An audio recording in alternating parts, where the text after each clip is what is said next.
ঝিনাইদহ থেকে নিপু হাজার মা, ওনার ছেলে প্রায় 1 বছর 3 মাস হলো সৌদি আরবে গিয়েছে।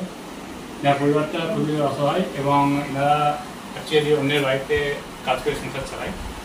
সেই জায়গা থেকে যারা মিডিল ম্যান তাদেরকে 1.5 লাখ টাকার উপর দিয়েছে।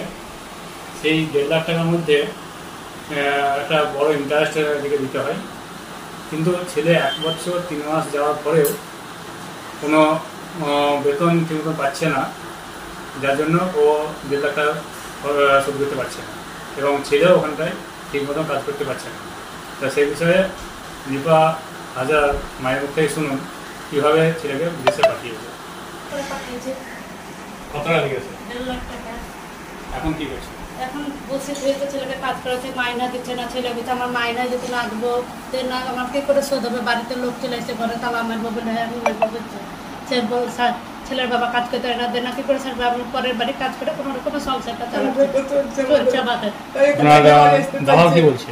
দালাল তো বলছে একটা কোম্পানিতে টাকা দিচ্ছি, দালালের হাতে বলে দিয়েছে খাওয়ার পরে যদি 200-300 টাকা করে দেয় তাহলে ছেলেকে অল্প করছে মাছ মানে দেনা হয়েছে, গলা ধাক্কা দিচ্ছে, ঘরে তালা মারছে, বাড়িতে বেড়ে যাও, যদি টাকা আছে বাড়ির লাভ করে দাও, যদি টাকা আছে দেবে সেটা তোমরা বাড়ি ঘরে ঢুকবা।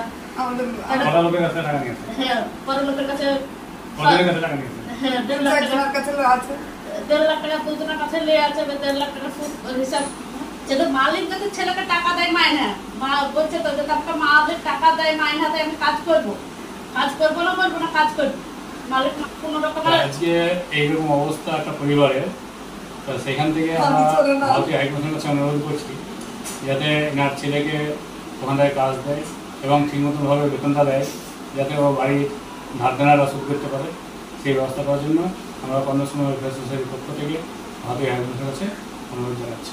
নমস্কার।